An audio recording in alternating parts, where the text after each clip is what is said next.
নমস্কাৰ, মই গীতালি দেৱী। ৰাতিপুৱাৰ পৰা ছ'চিয়েল মিডিয়াত এটি ভিডিঅ' শ্বেয়াৰ হৈ আছে মোৰ, আৰু সেই বিষয়ে কিছু কথা অৱগত কৰিবৰ কাৰণে মই এই ভিডিঅ'টো কৰিলোঁ। কথাটো হৈছে, মোৰ অনুষ্ঠান আছিলে হাতীচুং কমাৰচুক নগাঁও গাঁৱৰ বিহু সন্মিলন। তাতে মই ধুনীয়াকৈ অনুষ্ঠান শেষ কৰিলোঁ। কমিটিখন সাংঘাতিক ভাল আৰু ৰাইজ সঁচাকৈ ভাল। মোৰ ইমান গা বেয়াৰ পাছতো তেওঁলোকে ইমান ধুনীয়াকৈ সহায় সহযোগ কৰি মোক ৰাতিপুৱালৈকে 1 টকা নকমোৱালৈকে তেওঁলোকে খোৱা বোৱাৰ পৰা আদি কৰি ইমান ধুনীয়া অভ্যৰ্থনা আৰু ৰাইজৰ ইমান ধুনীয়া সহায় সহযোগ সঁচাকৈ শলাগ ল'বলগীয়া। গতিকে মই আচৰিত হ'লোঁ। প্ৰগ্ৰেমখন শেষ হৈ গ'ল, আমাৰ একো তেনেকুৱা ধৰণৰ হেৰি নাছিলে। এজন ব্যক্তি ক'ৰ পৰা আহি তেওঁ মাইক্ৰফোনটো লৈ হঠাৎ মোক, মই ভাবিলোঁ মোক চাগে গান ৰিকুৱেষ্ট কৰিব বুলি, কিন্তু নহয়, তেওঁ মোক ক'লে যে গামোচাখনৰ বিষয় লৈ। গামোচাখনৰ বিষয় লৈ ভিডিঅ'টো যিখিনি আধাৰ পৰা আহিছে, একচুৱেলি গামোচাখনৰ বিষয় লৈ তেওঁ ক'লে যে মই গামোচাখন অপমান কৰিছোঁ বুলি।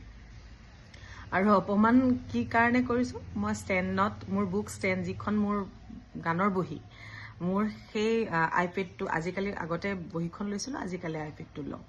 তাতে মোৰ মোৰ গোটেই গানৰ ভাণ্ডাৰখিনি আছে। গতিকে মোৰ সেইটো কিমান শ্ৰদ্ধাৰ থাকে আপোনালোকে সকলোৱে জানে। নিজৰ গানৰ বহী হওক, নিজৰ সংগীতৰ লগত যিখিনি জড়িত সকলোৱে জানে। গতিকে সেই গানৰ ষ্টেণ্ডডালত মই গামোচাখন, মোক সন্মান জনোৱা গামোচাখন, চেলেংখন মই ধুনীয়াকৈ থৈ পেলাই মই গোটেই অনুষ্ঠানখন শেষ কৰিলোঁ। শেষত ধুনীয়াকৈ লৈ পেলাই মই মোৰ গাড়ীলৈ লৈ আহোঁ। গতিকে হঠাৎ তেওঁ আহি পেলাই মোক ক'লে বোলে মই গামোচাখনক অপমান কৰিছোঁ। কিয় কৰিছোঁ? মই সুধিলোঁ কিহৰ কাৰণে কৰা কৈছে, বোলে ষ্টেণ্ডত থৈছে, আপুনি অপমান কৰিছে ষ্টেণ্ডত থৈ পেলাই।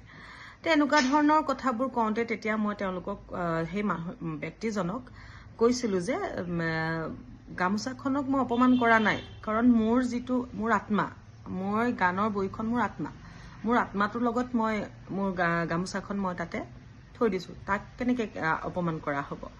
যদি আপুনি ভাবিছে অপমানেই কৰিছোঁ বুলি, তেতিয়াহ'লে আপোনালোকে গামোচাখন, বোৱা গামোচাখন কিয় নাই দিয়া? কিয় পাৱাৰলুমৰ গামোচাখন আপোনালোকে ব্যৱহাৰ কৰিলে? সেই ব্যক্তিজনক মই তেনেকৈ ক'লোঁ। আৰু সেইটো লৈ পেলাই কমিটিখনৰ গাত একো দুখ নাই, ৰাইজৰ গাতো একো দুখ নাই। গতিকে এজন ব্যক্তিৰ কাৰণে গোটেই অঞ্চলটো বদনাম হৈ যোৱাৰ কোনো যুক্তি নহয়।